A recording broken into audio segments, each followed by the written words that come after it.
Bismillahirrahmanirrahim. Alhamdulillah nahmaduhu wa nasta'inuhu wa nastaghfiruh wa na'udzu billahi min shururi anfusina wa min sayyiati a'malina. Man yahdihillahu fala mudilla lahu wa man yudlil fala hadiyalah. Ashhadu an la ilaha illallah wahdahu la syarika lah wa ashhadu anna Muhammadan abduhu wa rasuluh la nabiyya ba'dah. Allahumma salli wa sallim ala nabiyyina Muhammad wa ala alihi wa sahbihi ajma'in amma ba'd. Hadirin dan hadirat serta para pemirsa yang saya hormati, Assalamualaikum warahmatullahi wabarakatuh. Alhamdulillah, kita bersyukur kehadirat Allah Azza wa Jalla. Berkat taufiknya kita dapat menambah lagi ilmu yang bermanfaat sebagaimana yang kita minta setiap selesai salat subuh. Allahumma inni as'aluka ilman nafi'a. Ya Allah, kami memohon kepadamu pertambahan ilmu yang bermanfaat. Ilman nafi'a. Topik kita pada pagi ini adalah tentang syafaat batilah. Syafaat yang salah.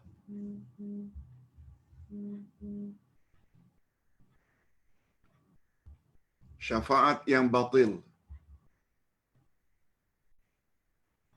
Sebelum kita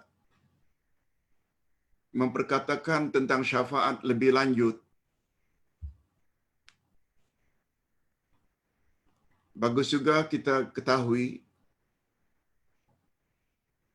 bahawa perkara yang boleh menolong kita di akhirat nanti ada tiga. Ada tiga yang boleh menolong kita nanti di akhirat.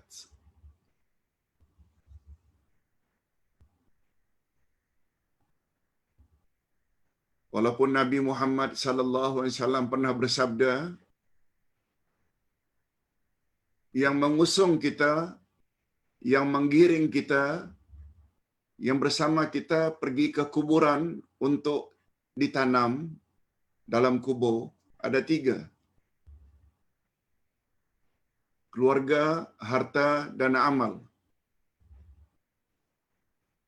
Dua akan balik. Harta dan keluarga akan balik. Tak akan masuk ke dalam kubur bersama kita.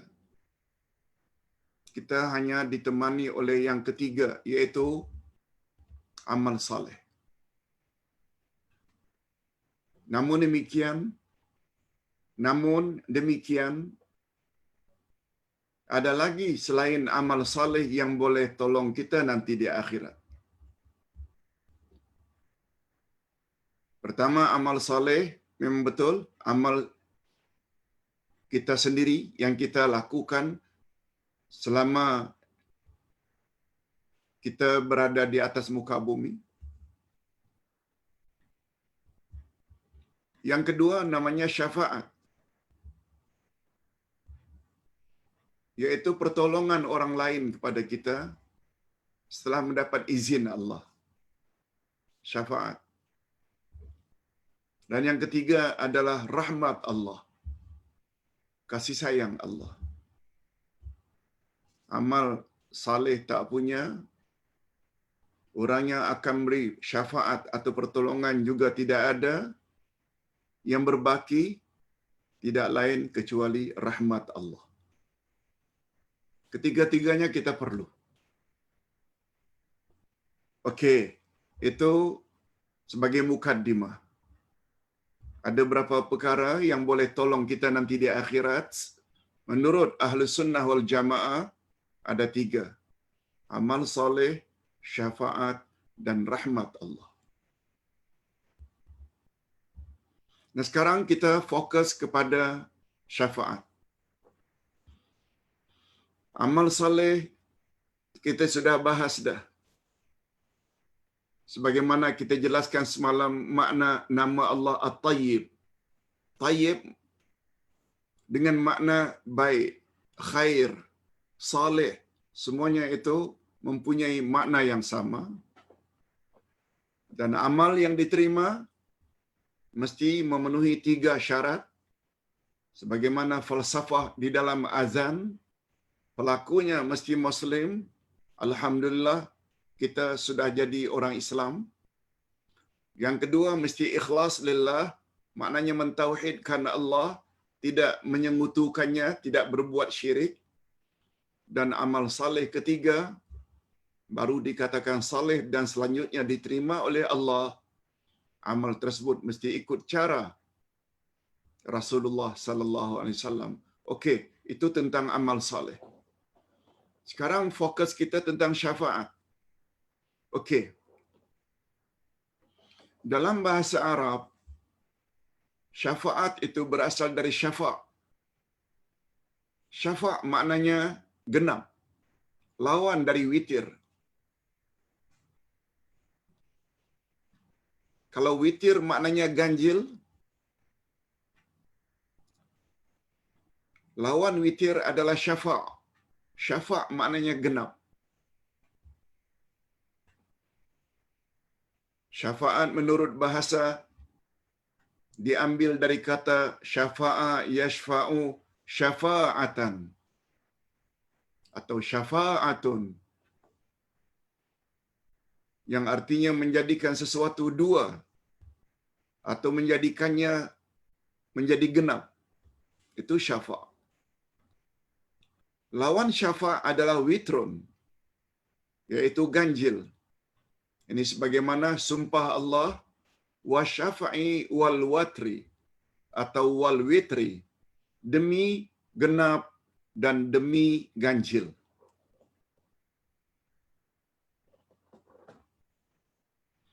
Adapun syafaat menurut istilah agama, ini dia. At-tawassutu lil ghairi bijalabi manfaatin au daf'i madarrah.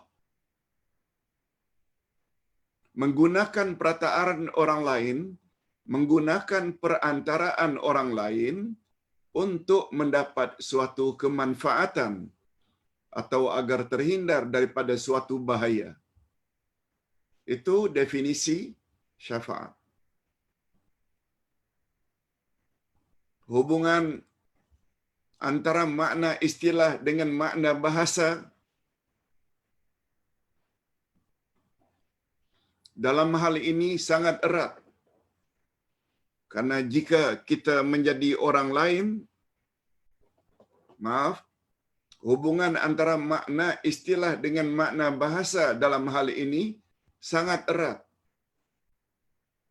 Karena jika kita menjadikan orang lain sebagai perantaraan, maka itu bermakna kita menjadikan dia sebagai orang kedua atau genap. Ustaz buat contoh mudah. Di akhirat nanti kita selalu sebut kita hidup sebatang kara.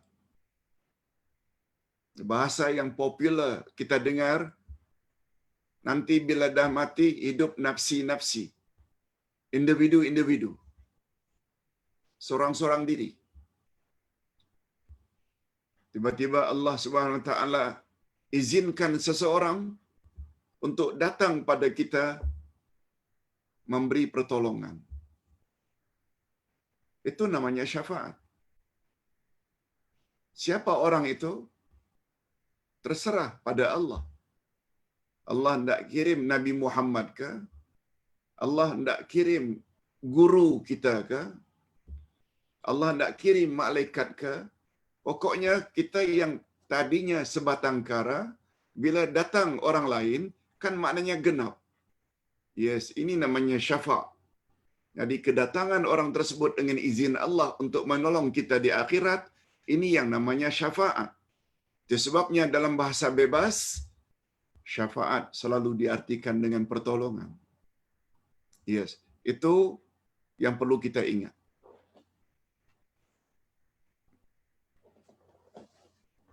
Semua kita tahu, sungguh banyak ayat-ayat Quran mengatakan bahawa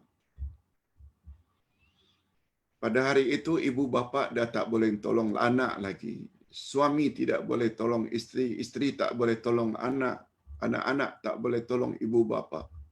Hidup nafsi-nafsi. Selain amal sendiri. Yang keduanya, datang orang lain mendekati kita setelah mendapat izin Allah untuk tolong kita. Yang ini nih namanya syafaat. Kita yang tadinya seorang diri menjadi dua orang. Okey. Pembahagian syafaat. Supaya clear, supaya jelas, syafaat perlu dibagi kepada dua. Ada namanya syafaat batilah, syafaat yang salah, syafaat yang batil. Yang kedua, syafaatun sahihah, syafaat yang betul. Kita perlu bahas dulu syafaat batilah. Bila ditanya mengapa Pak Ustaz? Jawabnya, karena kita sekarang ini sedang memperkatakan perkara-perkara yang boleh merosak akidah. Ingat, kita sekarang ini sedang memperkatakan berdasarkan buku 2 akidah. Kita telah bahas dah perkara-perkara yang boleh merosakkan akidah, antara lain sihir,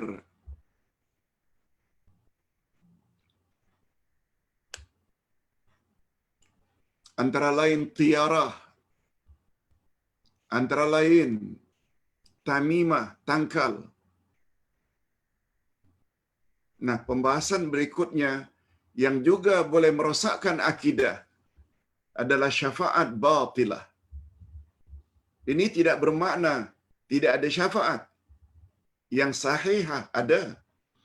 Cuma kita dahulukan syafaat batilah karena kita sedang memperkatakan tentang perkara yang boleh merosakkan akidah. Syafaat sahihah tidak merosakkan, malah dianjurkan oleh agama. Nanti kita akan bahas. Oleh sebab itu kita dahulukan syafaat batilah karena kita sedang memperkatakan tentang perkara-perkara yang boleh merosakkan akidah. Okey. Apa makna syafaat batilah?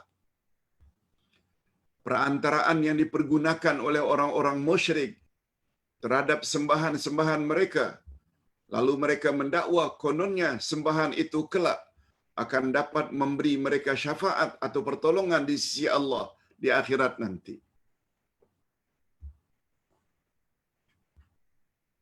Itu namanya syafaat batilah. Orang-orang musyrikin menyembah berhala. Kita dah tahu dah asal usul berhala.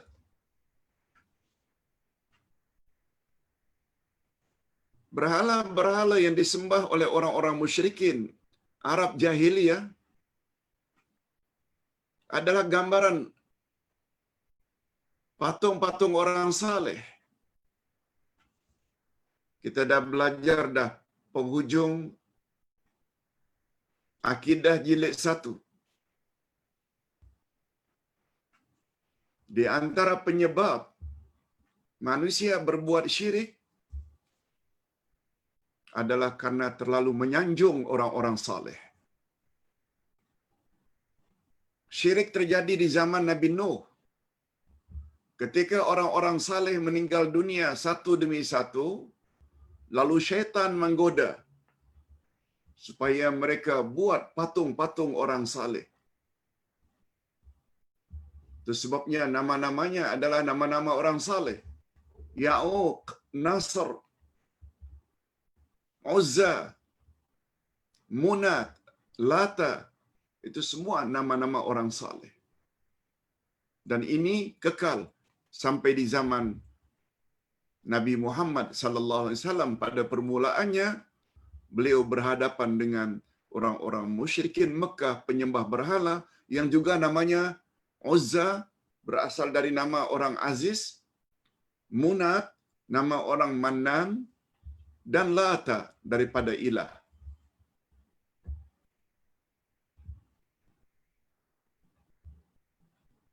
Apabila orang-orang musyrikin dilarang jangan sembah mereka, coba dengar apa kata Allah menceritakan tentang mereka. A'udzubillahi minasyaitonir rajim.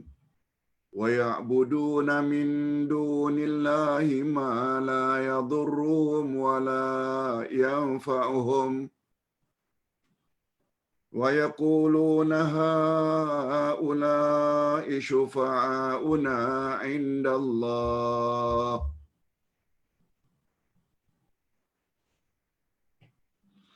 Dan mereka menyembah selain daripada Allah apa yang tidak dapat mendatangkan kemudaratan kepada mereka dan tidak pula dapat mendatangkan kemanfaatan. Patung, berhala, mana boleh memberi kita manfaat? Mana boleh menghalang kita daripada musibah menimpa? Dan mereka berkata, ini orang-orang Arab jahiliyah penyembah berhala berkata, mereka itu adalah pemberi syafaat kepada kami di sisi Allah. Kononnya berhala-berhala itu dapat memberi syafaat, pertolongan kepada mereka. Surat Yunus ayat 18. Allah yang cerita mana kejadian ini benar-benar terjadi di zaman jahiliyah.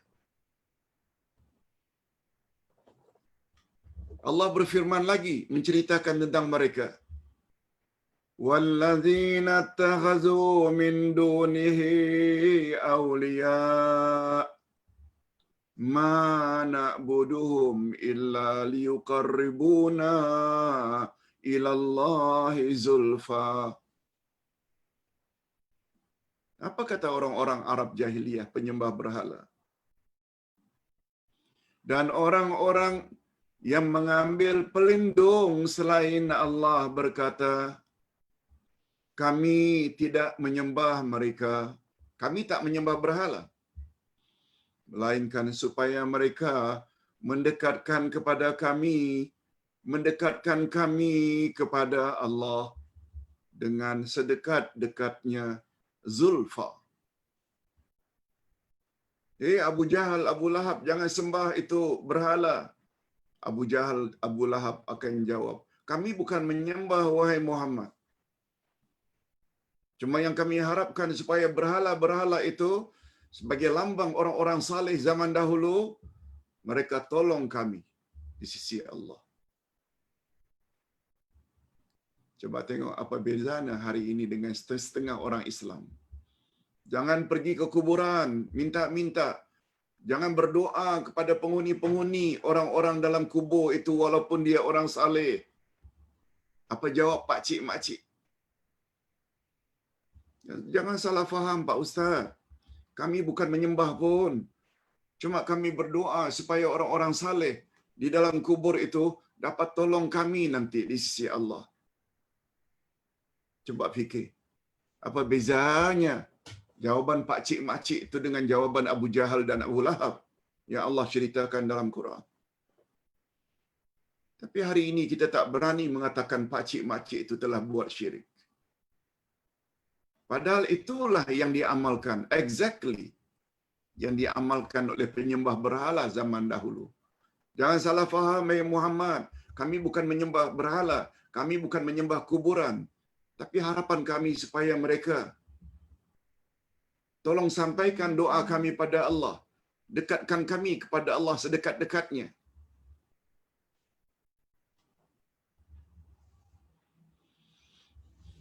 Kalau kita cerita marah. Padahal apa yang kita ceritakan itulah sebenarnya yang dilarang keras oleh Nabi Muhammad sallallahu alaihi wasallam. Coba dengar. Itu sebabnya Ustaz tulis di sini. Pembaca suka ke tak suka ke, ini pendedahan. Jadi dakwaan setengah umat Islam. Jadi dakwaan sesetengah umat Islam bahawa tuan gurunya atau orang-orang saleh tertentu yang disanjungnya boleh menolongnya atau memberinya syafaat di akhirat nanti adalah sama betul dengan keyakinan orang-orang musyrik di zaman jahiliyah.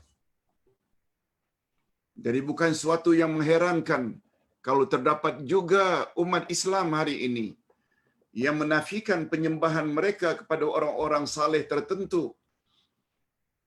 Karena orang-orang musyrik di zaman jahiliyah juga menafikan penyembahan mereka terhadap berhala. Ini sangat jelas dari dakwaan mereka. Kami tidak menyembah mereka, wahai Muhammad, melainkan supaya mereka mendekatkan diri kepada Allah. Apa bezanya dengan pahaman Arqam? Kami bukan menyembah Tuan Guru, Abuya. Tapi harapan kami, mudah-mudahan Abuya boleh tolong kami di akhirat nanti. Lalu dibawalah gambar Abuya di mana-mana. Diletakkan di dada, diletakkan di van. Exactly. Itu sebabnya Arqam mengapa diharamkan oleh Jakim. Ini rahasianya. Tetapi yang ta'assub tetap ta'assub. Malah ada di kalangan orang Arqam hari ini yang mendakwa, oh, Abuya belum meninggal dunia lagi, cuma dia gaib saja. Na'udzubillah min dzalik. Inilah syafaat yang dinafikan oleh Allah. Inilah jenis syafaat yang diingkari oleh Allah. Dan inilah jenis syafaat yang batil. Batil lawan hak. Tidak benar. Inilah syafaat yang salah dan tidak memberi syafaat sedikit pun di akhirat nanti. Ini sebagaimana firman Allah,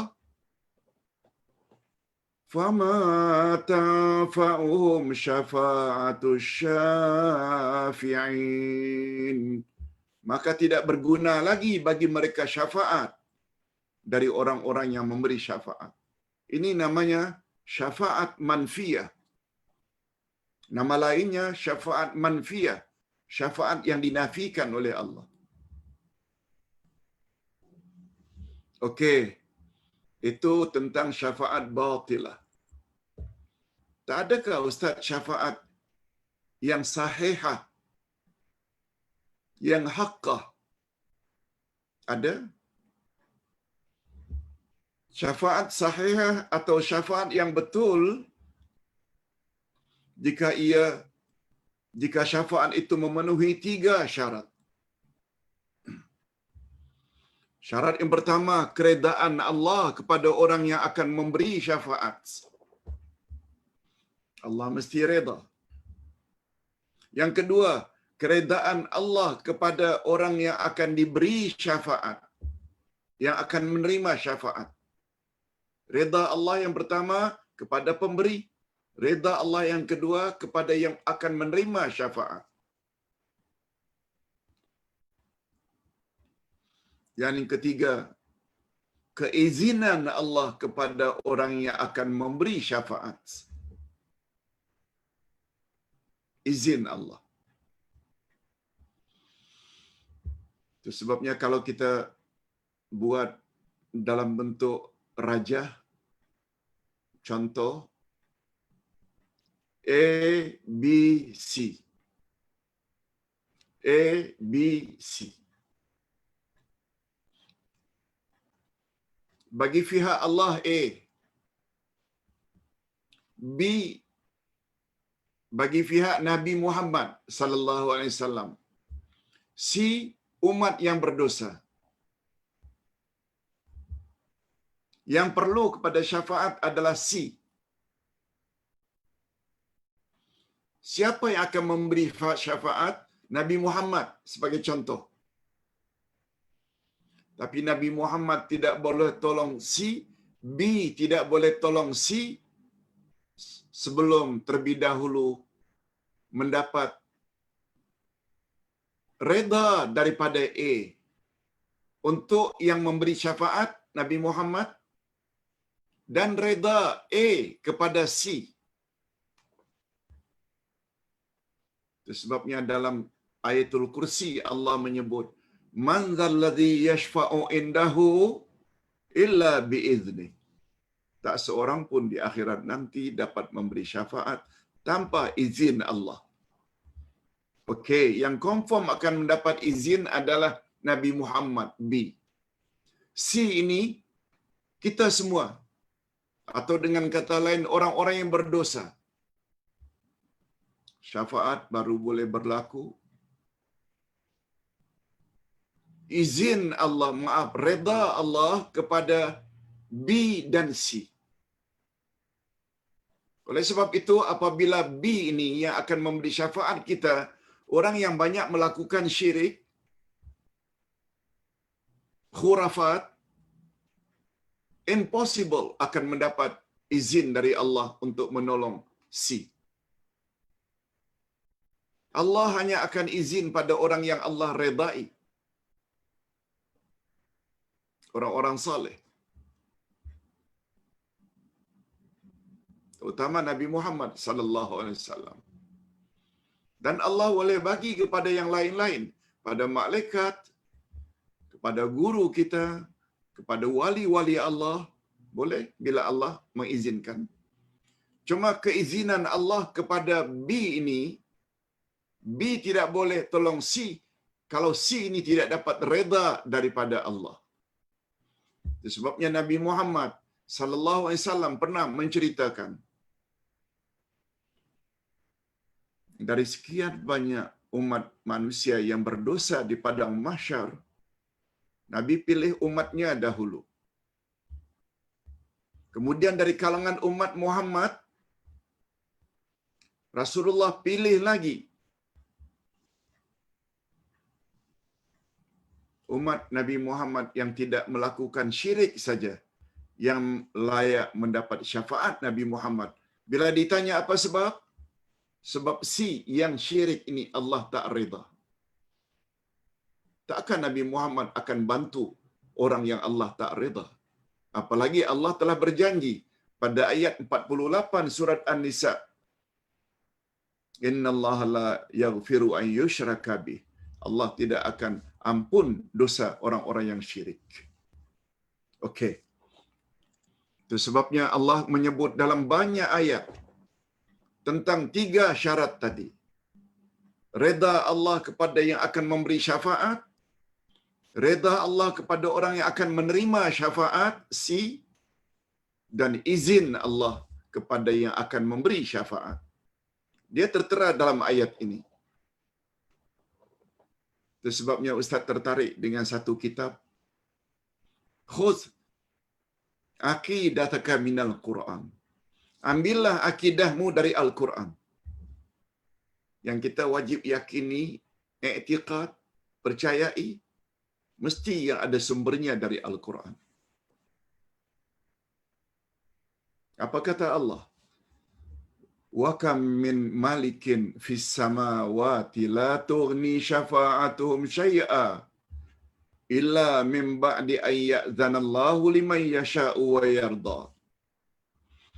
Berapa banyak malaikat di langit, syafaat mereka sedikit pun tidak berguna kecuali sesudah Allah mengizinkan bagi orang yang dikehendakinya dan diredainya.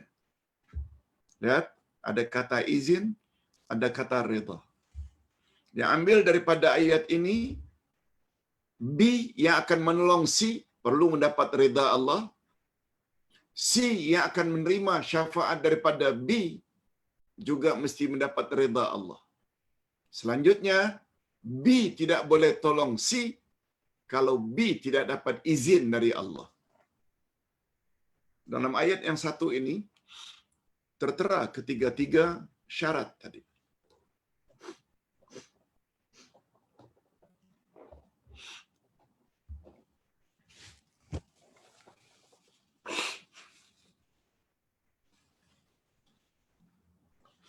Ayat yang lain Allah berfirman, Yauma idzil la tanfa'u syafa'atu illa man azina lahu ar-rahman wa radiya lahu qawla. Pada hari itu tidak berguna syafaat kecuali syafaat orang yang Allah Maha Pemurah telah memberi izin kepadanya dan dia telah meredai perkataannya. Lagi-lagi izin dan reda. Banyak ayat-ayat yang lain. Juga antara lain wala yashfa'una illa liman irtada. Dan mereka tidak dapat memberi syafaat melainkan kepada orang yang diredai oleh Allah. Penjelasan. Ayat pertama An-Najmi ayat 26 mengandungi ketiga-tiga syarat di atas, yaitu keredaan Allah kepada orang yang akan memberi syafaat, keredaan Allah kepada orang yang akan diberi syafaat, dan keizinan Allah untuk memberi syafaat. Ayat yang kedua, Taha 109, mengandungi dua syarat, yaitu keizinan dan keredaan Allah kepada orang yang akan memberi syafaat. Ayat ketiga pula, Al-Anbiya 28, mengandungi satu syarat, keredaan Allah kepada orang yang akan diberi syafaat. Bila kita combine semuanya, syarat baru berlaku di akhirat bila memenuhi tiga syarat.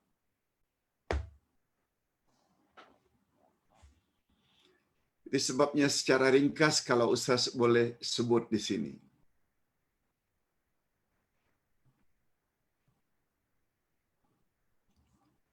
Antara reda dengan izin Allah. Apa yang kita patut selaku hambanya ini usahakan di atas muka bumi? Supaya layak sama ada memberi syafaat orang lain atau menerima syafaat dari orang lain. Kita boleh memberi dan juga boleh membantu orang lain. Boleh.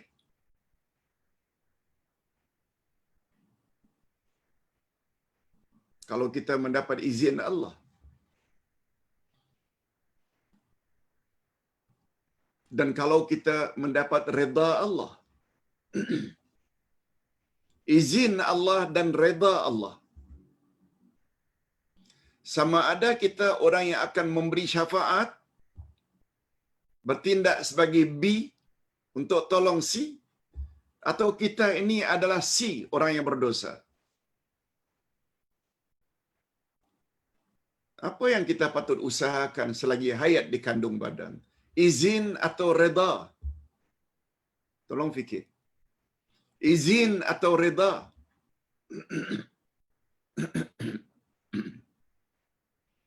Jawabnya, reda Allah. Bukan izin. Sebab izin itu otoriti Allah. Izin itu adalah hak Allah sepenuhnya. Dia tidak izinkan siapa yang akan diizinkannya untuk memberi syafaat. Itu hak mutlak Allah. Dia tidak izinkan B itu bernama Muhammad ke, bernama Zaid ke, bernama Abdul Rahman ke, tak kira.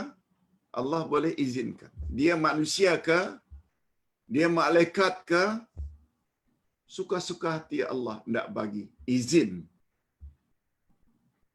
Kita tidak ada hak itu. Walaupun Allah akan beri izin kepada Nabi Muhammad sallallahu alaihi wasallam dan makhluk lain seperti malaikat dan para rasul yang lain, para guru kita, Allah boleh bagi izin.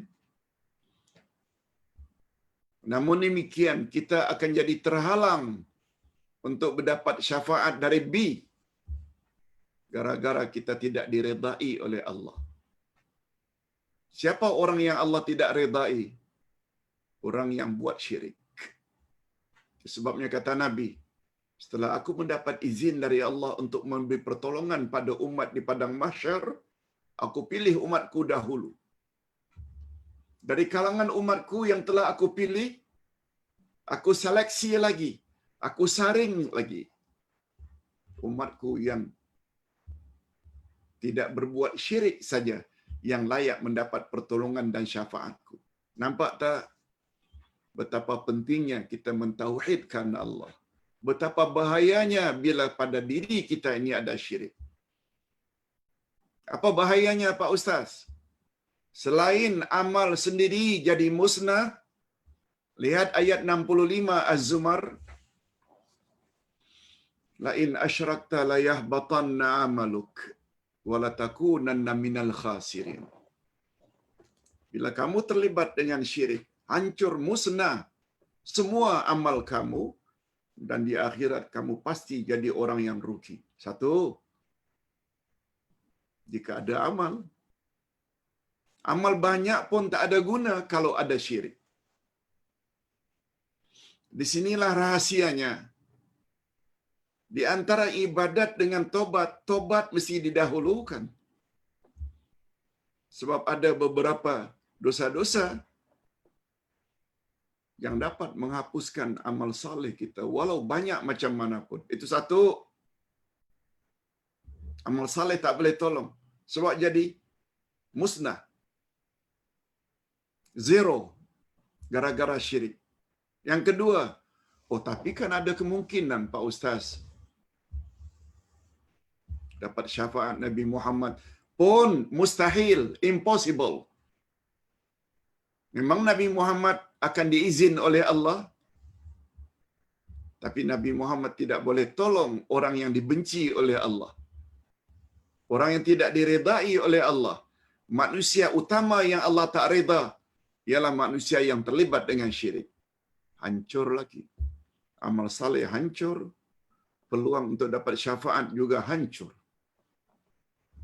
Oh, kalau begitu, tak dapat yang pertama, amal saleh hancur, syafaat juga hancur. Kalau mendapat rahmat Allah, kasih sayang Allah, siapa kata Allah sayang pada orang yang buat syirik? Allah benci nomor satu orang-orang yang berbuat syirik.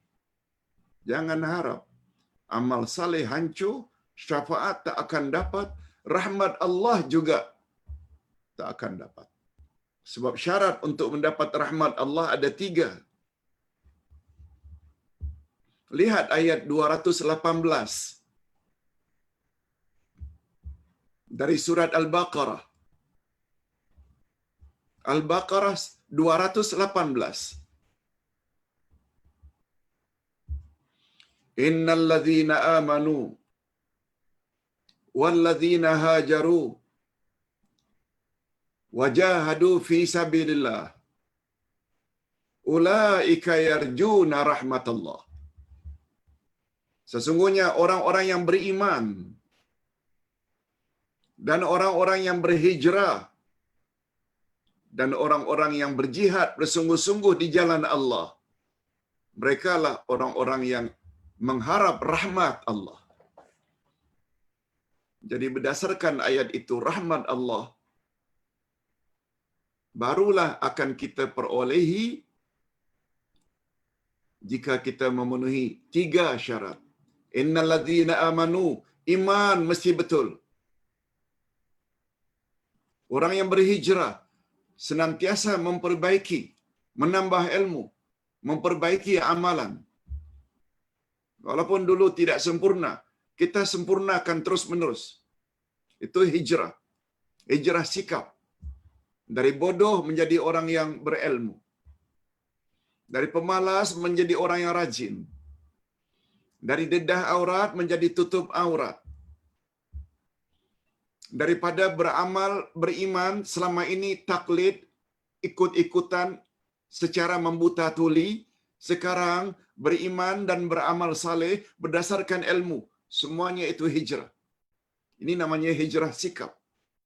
Macam yang hadirin dan hadirat serta para pemirsa sedang lakukan sekarang ini.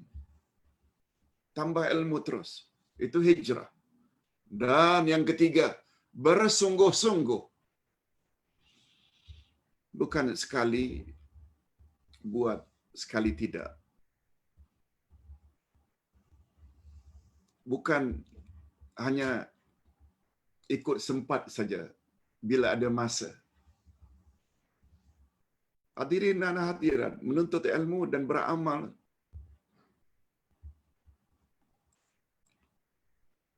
bukan bila ada masa. Kita sempat-sempatkan walaupun tak ada masa. Sempat-sempatkan walau tak ada masa. Malah mendekatkan diri kepada Allah hendaklah diutamakan dari segala-galanya. Itu sebabnya agama Islam, agama yang mudah. Ini topik kita minggu hadapan insya-Allah. Islam agama fitrah dan sederhana. Bayangkan, tak ada air, tayamum. Tak mampu berdiri, boleh duduk.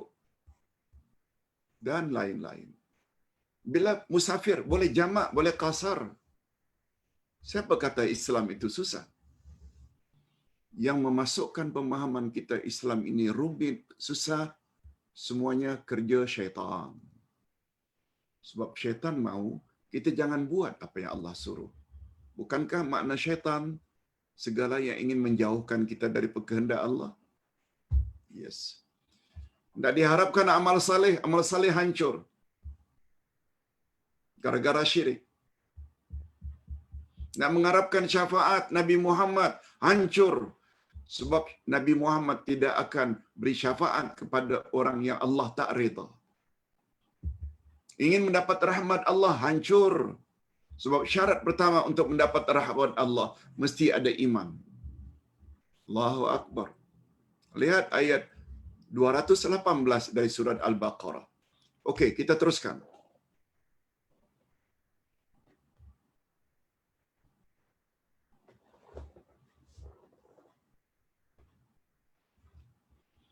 Beginilah cara berfikir setengah umat Islam hari ini, yang menggunakan orang alim tertentu sebagai perantaraan antara dia dengan Allah, dan mendakwa orang alim tersebut boleh menolong dan memberinya syafaat di sisi Allah di akhirat nanti. Mereka lupa bahawa persoalan syafaat adalah persoalan akidah. Nah, ini dia. Ini poin.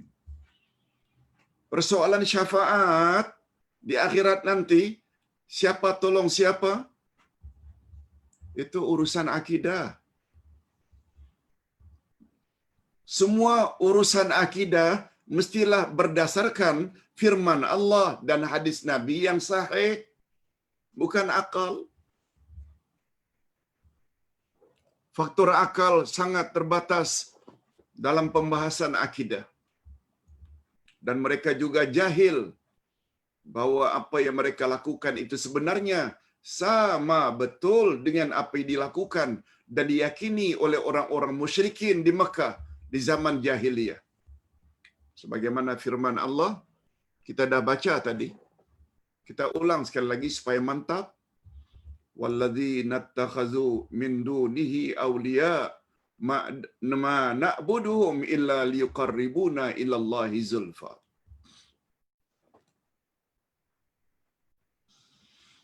Bila ditanya mengapa ustaz kita mesti rujuk pada Quran?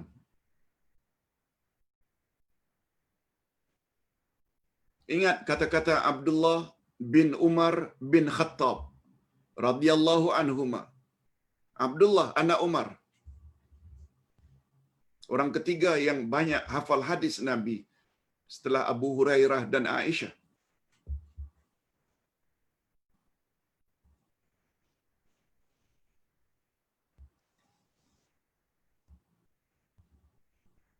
Apa kata Abdullah bin Umar? Ta'allamna al-iman, summa ta'allamna al-Quran, fazdadna imana. Mula-mula kami belajar dari Nabi tentang iman. Pakai percaya saja. Yakin saja. Summa Kemudian kami tambah ilmu kami tentang Al-Quran. Summa ta'allamna Al-Quran. Kami belajar pula Al-Quran. Setelah kami belajar Quran, fazdadna imana. Bertambah-tambah mantap iman kami. Itu sebabnya Ustaz selalu bawa, bila bercakap tentang ini, tentang ini, tentang ini, bawa ayat Quran. Sebab semua ayat Quran adalah benar belaka. La raiba fi. Tak ada satu pun yang boleh diragukan. Nah, kalau begitu bab syafaat ini Pak Ustaz, apa Quran cakap? Ini dia. Walladzina ittakhadhu min dunihi awliya ma na'buduhum illa liyuqarribuna ila Allahi zulfa. Dan orang-orang yang mengambil pelindung selain Allah, yaitu musyrikin. Apa kata mereka? Kami tidak menyembah mereka. Mereka di sini maknanya berhala atau kuburan. Melainkan supaya mereka, orang dalam kuburan itu, mendekatkan kami kepada Allah dengan sedekat-dekatnya. Ini maknanya mereka ingin mendapat syafaat daripada patung yang mereka sembah. Gambaran orang saleh tadi, Uzza, Munat, Lata. Atau supaya orang-orang saleh yang terkubur di dalam kuburan itu sampaikan doa mereka kepada Allah. Betul tak? Yang terakhir ini juga banyak dilakukan oleh orang-orang Islam hari ini. Pergi ke Pulau Besar dulunya, banyak kubur keramat di sana. Pergi di Singapura, pergi ke kuburan Habib Noh. Pergi ke Jawa, pergi ke kuburan Wali Songo, Wali Sembilan. Pada umumnya mereka berkeyakinan di kuburan tersebut, karena yang tertanam itu orang-orang mulia belaka, wali-wali Allah, mereka boleh tolong. Itulah dia keyakinan orang-orang di Arab Jahiliyah. Abu Jahal, Abu Lahab dan kawan-kawan.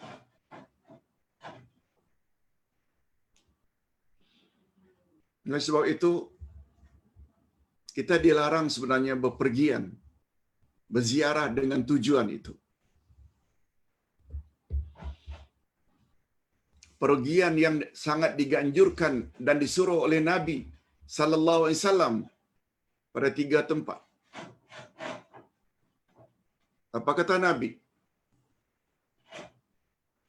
La tushaddur rihal illa ila salasati masajid. Jangan kamu gagah-gagahkan pemergianmu, safarmu, kecuali pada 3 masjid. Nah, kalau itu kamu hendak sungguh pergi, pergilah. Tak mengapa. Sebab dia ada nilai ibadat. Jangan hendaknya kamu gagah-gagahkan pemergianmu kecuali pada 3 masjid. Masjidil Haram di Mekah, Masjid Nabi, masjidku ini, iaitu Masjid Nabawi di Madinah, dan Masjidil Aqsa.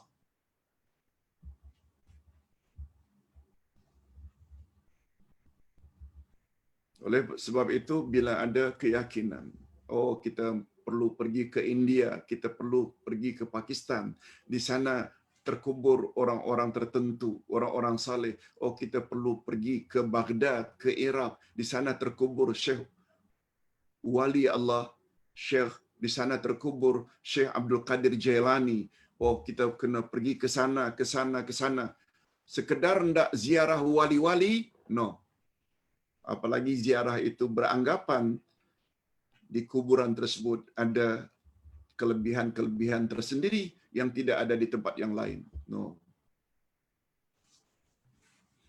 Ustaz tahu, pendedahan seperti ini tak semua orang suka.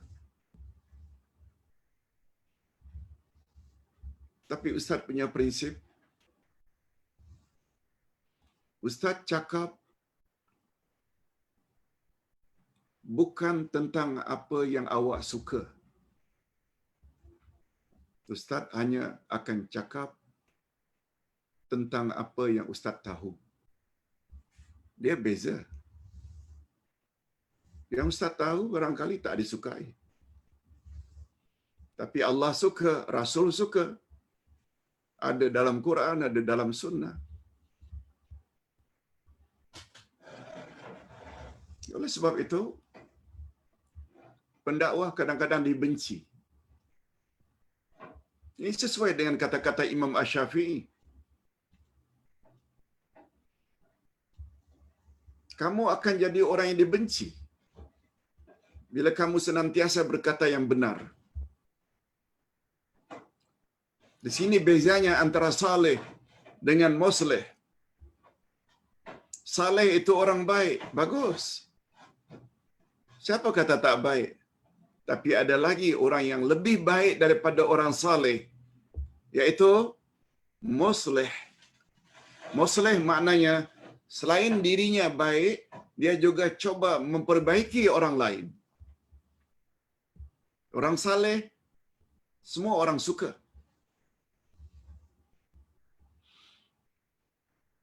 Tetapi bila dia dah sampai ke peringkat muslih, memperbaiki orang lain, dia akan dibenci.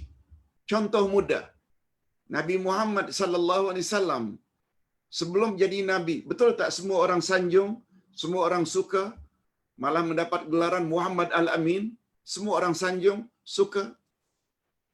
Tapi bila beliau diangkat menjadi rasul, mula menyampaikan, jangan syirik, jangan sembah berhala, jangan minum arak, jangan berjudi, jangan berzina, jangan berbunuh-bunuhan.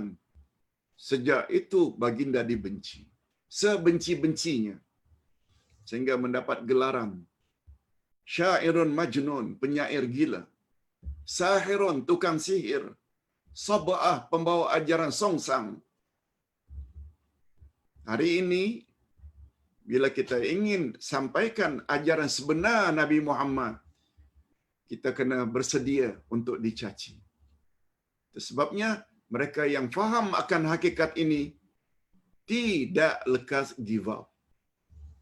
Tidak akan lekas serik. Apalagi umur dah macam ini, tak lama lagi menghadap Allah. Di sana ada mahkamah ilahi, Allah sebagai hakim, saksi Nabi Muhammad sallallahu alaihi wasallam.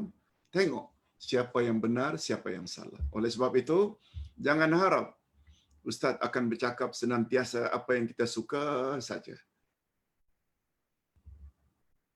Tapi ustaz akan cakap apa yang ustaz tahu. Yang kadang-kadang ada orang tak suka. Cuma ustaz yakin kita yang mendengar dari awal hingga akhir dengan hujah-hujah dan dalil-dalil, kita boleh terima. Mudah-mudahan. Sebab andai kata anda orang yang intelek, andai kata anda orang yang berpendidikan, apa budaya orang yang berpendidikan? Show me the proof, man. Orang yang berpendidikan, dia tidak akan mudah percaya apa saja orang cakap kalau orang itu tidak bawa dalil dan hujjah. Bagus. Cuma ingatan ustaz, jangan hanya minta hujjah, dalil, argumen dalam hal-hal keduniaan saja. Lebih-lebih lagi lah masalah agama. Lebih-lebih lagi masalah ghaib. Lebih-lebih lagi masalah kehidupan setelah mati. Lebih-lebih lagi masalah akidah.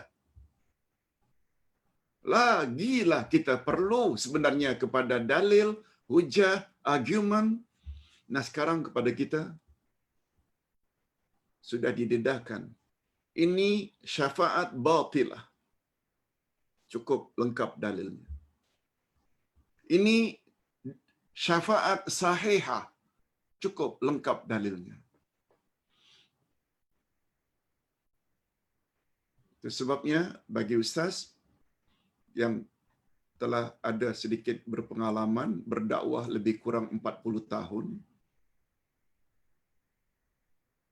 orang-orang kota menerima lebih mudah daripada orang-orang yang tidak berpendidikan. Kecuali orang yang mendapat rahmat Allah. Sebab orang yang berpendidikan, dia ada satu budaya, tak akan terima kecuali bila ada hujah atau dalil. Bagus. Lebih-lebih lagi dalam urusan agama. Baik, kita teruskan. Mereka menyangka dengan berbuat demikian, mereka mengagungkan Allah, tetapi sebenarnya perbuatan mereka itu telah memperkecil dan memperlekeh Allah. Allah Azza wa Jalla. Dia tidak berhajat kepada sesuatu dan maha kuasa. Dia tidak berhajat kepada perantaraan. Malahan mereka boleh berurusan langsung dengan Allah. Itu sebabnya dalam Allah, oleh sebab itu, hubungan kita dengan Allah hendaklah directly. Tak perlu perantaraan. Kalau memohon umpamanya, Rabbil firli wali walidayya. Quran mengajar, oh Tuhan ampunkanlah dosaku dan dosa kedua ibu bapakku. Rabbana atina fid dunya hasanah. Oh Tuhan, berilah aku kebaikan di dunia dan kebaikan di akhirat. Coba. Rabbana hablana min azwajina. Oh Tuhan, berilah aku pasangan hidup dan zuriat keturunan yang menyedapkan pandangan mata dan hati kami. Semuanya ya Allah, ya Allah.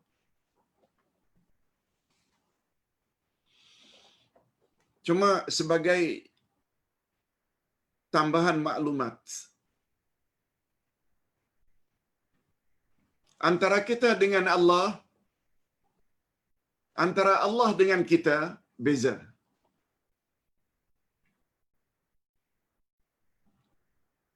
Hubungan kita dengan Allah dengan hubungan Allah dengan kita beza.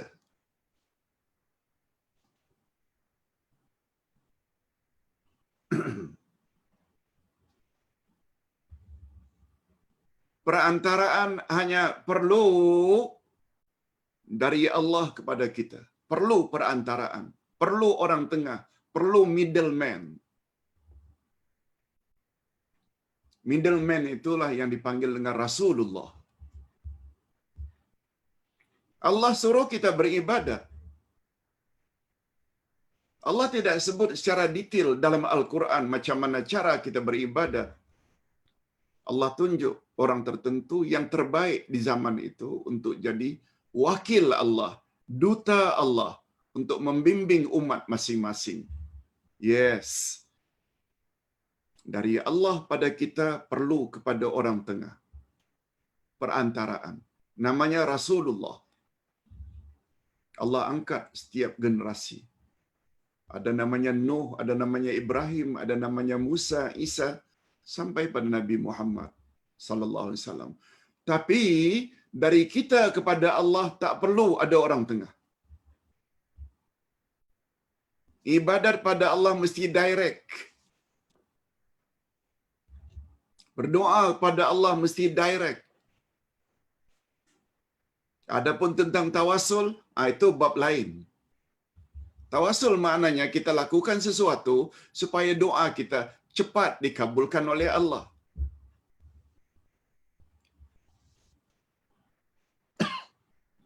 Ingat, orang tengah perantaraan hanya perlu antara Allah dengan kita.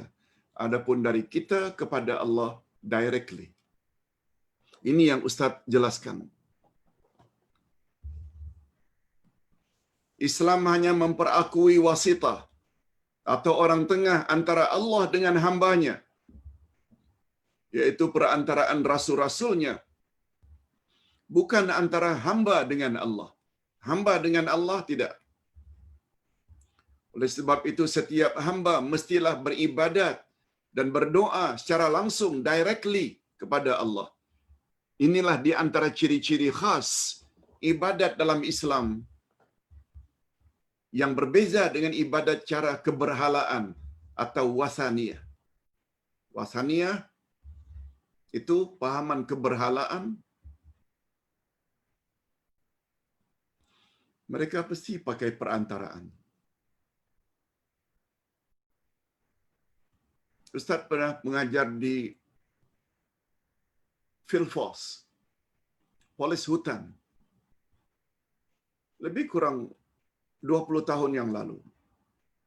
dia ceras. Seorang inspektor pernah cerita pada Ustaz, Ustaz, pada satu hari saya naik ke Batu Cave. Tengok orang-orang Hindu beribadat.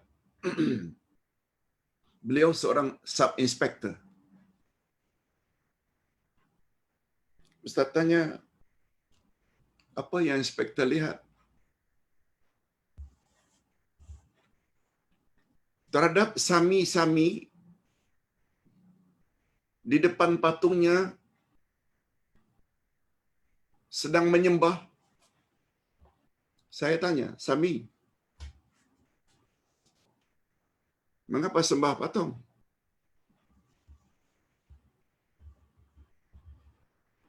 Mengapa tidak minta direct sama Tuhan?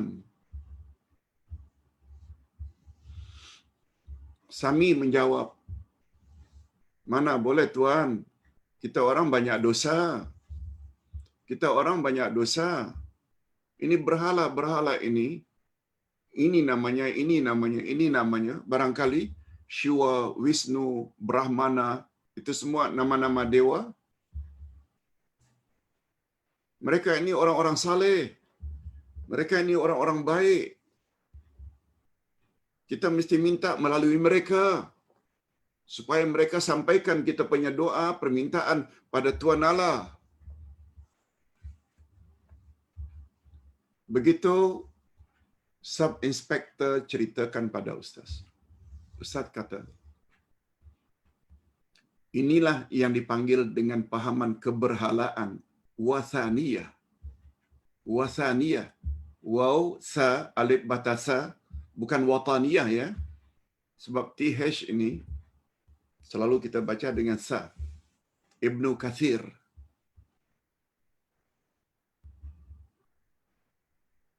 Nah, kalaulah demikian kepercayaan orang-orang Hindu, apa bezanya dengan setengah-setengah orang Islam yang apabila berdoa mention nama berkat Syekh Abdul Qadir Jalani, berkat Syekh Rifai, Syekh Sanusi, Syekh Badawi, semua itu nama wali-wali Allah. Betul, kita tak nafikan memang mereka wali-wali Allah. Tapi apa pasal jadikan mereka sebagai perantaraan? Apa bezanya mereka dengan orang Hindu? Ini yang Ustaz katakan, mereka yang terlalu ta'assub pada tuan guru akan marah bila dengar yang ini.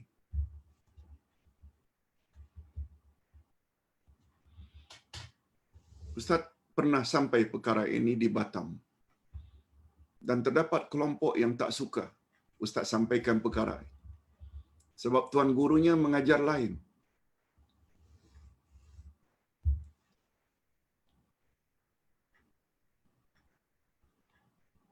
Hadirin dan hadirat rahimakumullah. Ditinjau dari sudut lain, kita banyak dosa Tuan. Mana boleh minta direct sama Tuhan.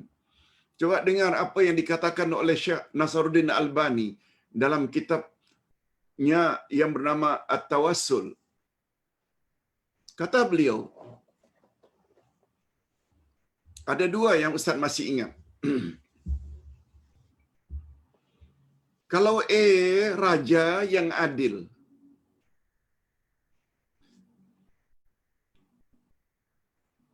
walaupun dia raja, tapi rakyat jelata boleh datang directly, tanpa perantaraan.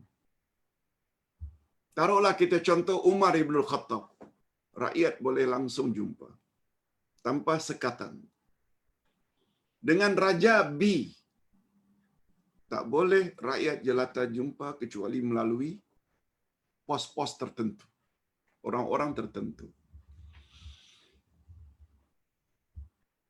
Yang tadi itu macam Umar Ibn Khattab. Yang B pula, ciri-cirinya tak boleh jumpa kecuali melalui sekatan-sekatan. Leader yang mana yang dianggap adil? Umar Ibn Khattab. Kata Syekh Nasruddin Albani, menyamakan Allah dengan Umar saja tak boleh. Padahal Umar itu khalifah yang adil. Tak boleh menyamakan Allah dengan Umar karena keadilan Umar. Ini kan pula Allah mau disamakan dengan pemimpin B. Boleh faham maksud Ustaz? Itu sebabnya minta pada Allah direct. Yang kedua, yang Ustaz masih ingat, sebab pembacaan ini sudah lama, lebih kurang 25 tahun yang lalu. Kitabnya Tawassul. Yang kedua, kata Syekh Nasruddin Albani,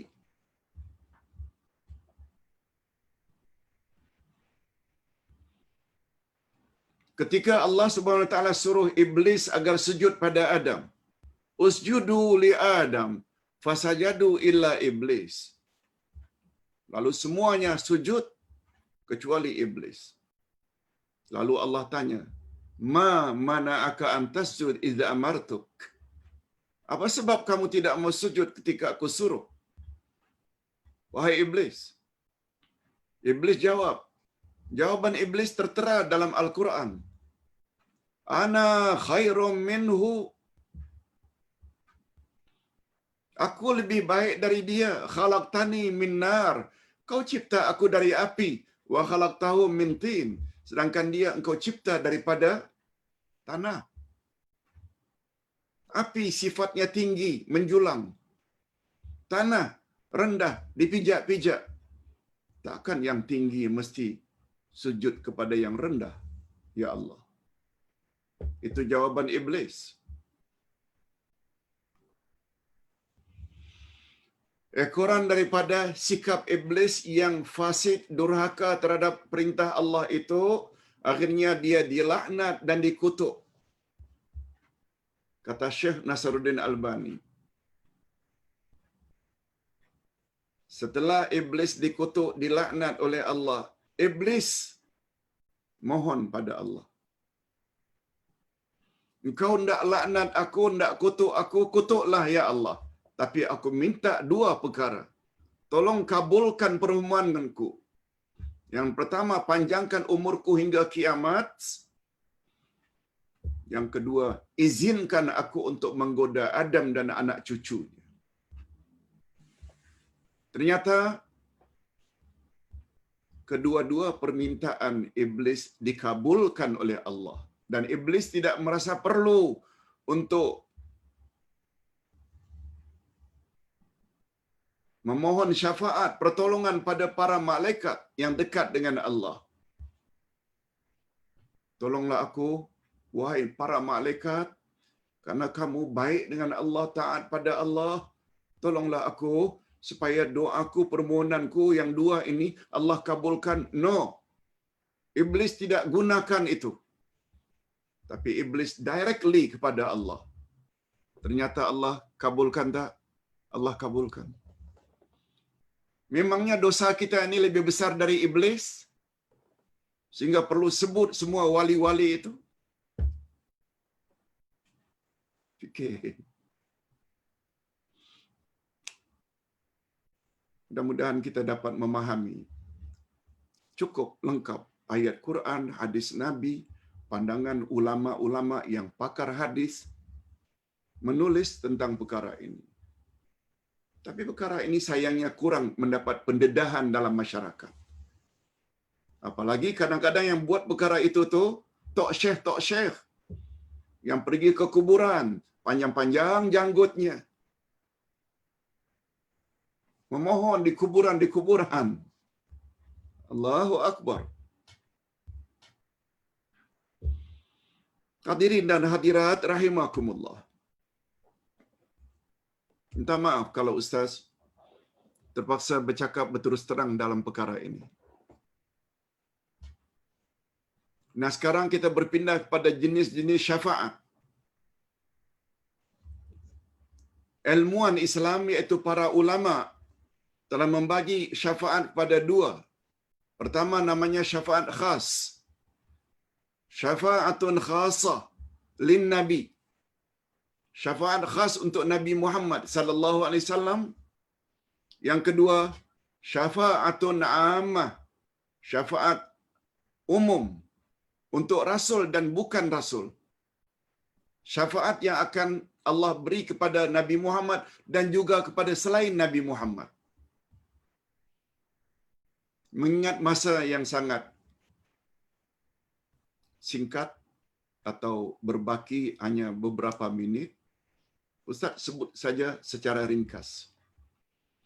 Syafaat khasah ni maknanya syafaat yang Allah bagi pada Nabi Muhammad sahaja, tidak kepada yang lain. Kita langsung saja buat contoh, iaitu syafaat agung yang dipanggil dengan syafaat uzma. Sila baca nanti, cuma Ustaz nak jelaskan sedikit saja. Orang-orang yang berdosa nanti di padang mahsyar, pertama-tama mereka datang pada Nabi Adam, minta syafaat. Adam tolak, minta maaf, aku tak boleh tolong anak cucu kamu yang berdosa, aku sendiri tak ada masalah. Semua kita tahu kan masalah yang dihadapi oleh Nabi Adam karena beliau melanggar larangan Allah makan pokok larangan. Datang pada Nabi Nuh, macam itu juga tak boleh, sebab aku pernah mendapat teguran daripada Allah ketika aku minta supaya anakku Kanaan diselamatkan. Allah kata, jangan jadi orang yang jahil. Datang pada Nabi Ibrahim, macam itu lagi. Nabi Ibrahim jawab, aku tak boleh, sebab aku sendiri ada masalah. Iaitu ketika beliau berbohong untuk menyelamatkan isterinya. Ketika isterinya diganggu oleh Raja Mesir zaman itu, yang bernama Raja Sinan, yang sangat suka dengan isteri-isteri orang yang cantik-cantik, Ibrahim terpaksa berbohong. Hiya ukhti, she is my sister. Ibrahim tidak sebut, she is my wife. Bohong lagi.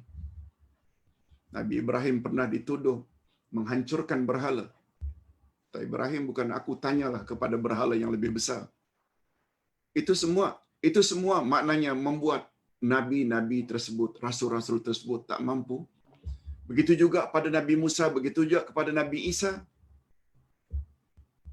Akhirnya mereka pergi kepada Nabi Muhammad dan Nabi Muhammad boleh tolong mereka. Ini yang namanya syafaat uzma. Uzma dari kata azim, syafaat agung.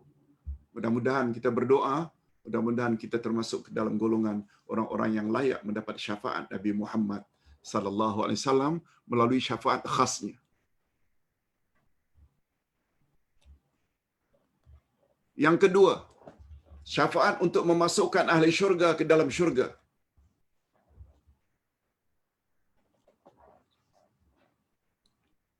Ini pula ceritanya ringkasnya macam ini. Ketika orang-orang yang meniti Siratal Mustaqim sampai di pintu syurga, termasuk para nabi dan para rasul, ternyata pintu syurga tertutup. Akhirnya semua mereka, termasuk Nabi Adam, Nabi Nuh, Nabi Ibrahim, mohon, ya Allah, tolong tunjukkan siapa di antara kami orang yang dapat menolong membuka pintu syurga. Lalu Allah tunjuk Nabi Muhammad sallallahu alaihi wasallam untuk ke depan membuka pintu syurga, dan selanjutnya beliau dulu masuk sebelum nabi-nabi yang lain. Itu sebabnya ada riwayat Nabi Muhammad adalah orang pertama yang memasuki syurga terlebih dahulu dari nabi-nabi yang lain, dan umat Muhammad adalah umat yang lebih dahulu memasuk syurga sebelum umat-umat yang lain. Itu sebabnya Nabi pernah membuat statement, aku adalah orang yang terakhir, tapi aku pula lah orang yang pertama. Orang terakhir maknanya terakhir diangkat menjadi rasul, orang pertama dengan makna mula-mula memasuki syurga Allah. Yang ketiga, syafaat khasah. Ini spesial untuk Nabi. Yang tadi syafaat uzma, Yang kedua, pembuka pintu syurga.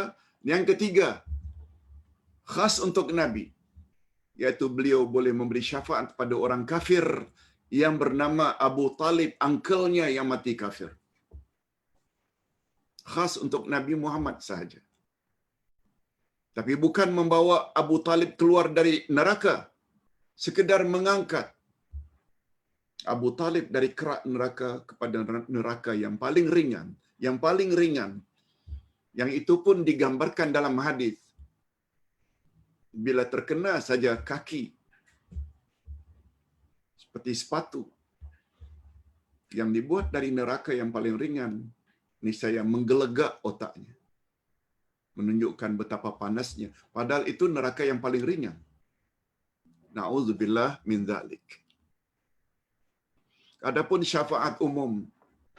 Syafaat umum ialah syafaat yang akan diberikan oleh Rasulullah sallallahu alaihi wasallam dan rasul-rasul yang lain juga, serta para siddiqin, para salihin dan para malaikat. Terserah pada Allah. Allah nak izinkan atau tidak. Itu sebabnya keyakinan. Bila kita ada anak yang hafal Al-Quran, garanti dia akan mendapat memberi syafaat pada mak bapaknya. Tak boleh cakap macam itu. Baik macam mana pun anak kita, dia tertakluk pada izin Allah. Hatta para rasul pun, para malaikat yang baiknya, Masya Allah, pun tak boleh buat apa-apa sampai tanpa izin daripada Allah. Jangan kata, bila anak kita dah hafal Al-Quran, kononnya mereka pasti akan menolong mak bapak mereka. Jangan. Sebab dia tertakluk pada izin. Kita berdoa mudah-mudahan mereka layak mendapat izin daripada Allah. Di antara bentuk syafaat umum ini ialah syafaat orang-orang yang berdosa yang sepatutnya akan masuk neraka sehingga mereka akhirnya tidak dimasukkan dalam neraka. Itu syafaat juga. Yang kedua, syafaat orang-orang yang sudah masuk ke dalam neraka, lalu mereka dikeluarkan dari neraka, pun ada juga.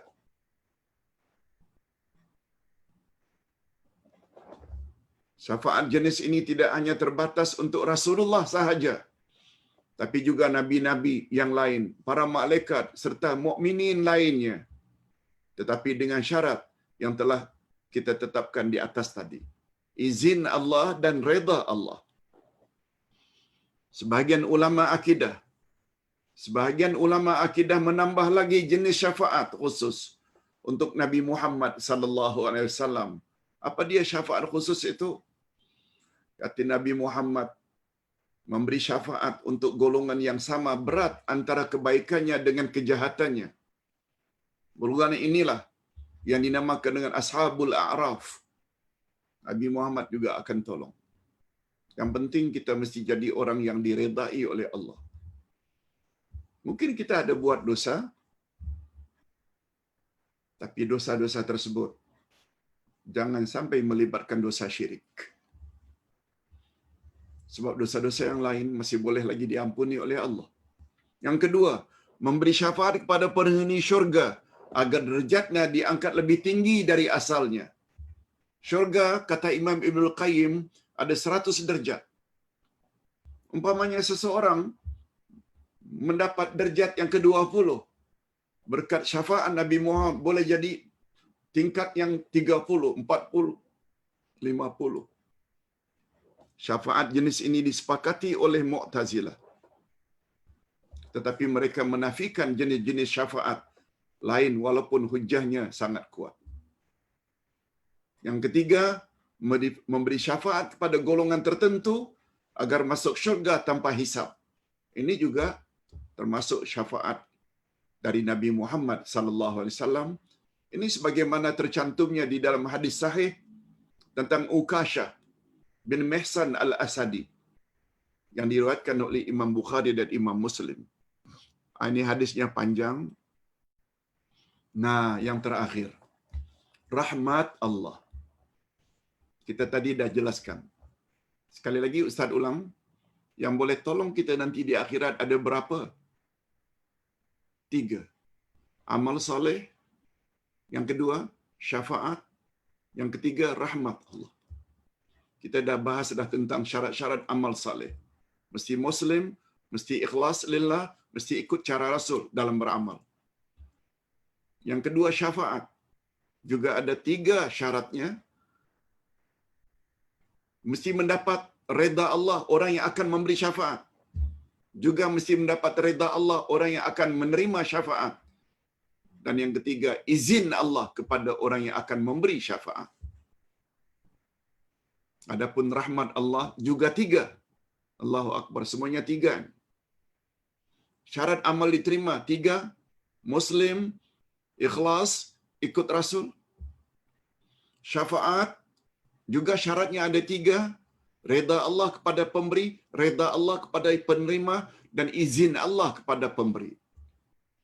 Dan syarat untuk mendapat rahmat Allah, kasih sayang Allah juga tiga. Berdasarkan ayat 218 dari surat Al-Baqarah.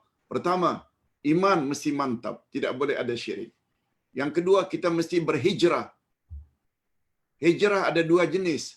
Hijrah hissiyah, hijrah physically, berpindah dari Singapura ke Malaysia, berpindah dari Indonesia ke Malaysia, berpindah dari Malaysia ke Perth, Australia. Itu namanya hijrah hissiyah, physically. Hijrah yang kedua, hijrah maknawiyah, iaitu hijrah sikap. Daripada jahil kepada berilmu pengetahuan, daripada mukallid, ikut secara taklid membuta tuli, kepada muttabi, ikut berasaskan dalil dan hujjah. Itu hijrah sikap. Daripada pengotor kepada pembersih. Dan lain-lain. Satu. Yang kedua, hijrah. Iman. Yang kedua, hijrah. Dan yang ketiga, hendaklah bersungguh-sungguh. Mudah-mudahan kesungguhan kita selama ini dapat kita teruskan sampai akhir hayat kita untuk menimba ilmu. Mudah-mudahan semua amal kita diterima oleh Allah Azza wa Jalla. Dan bakinya, itu boleh kita baca sendiri untuk membolehkan kita saat ini menuju kepada bahagian pertanyaan. Okey.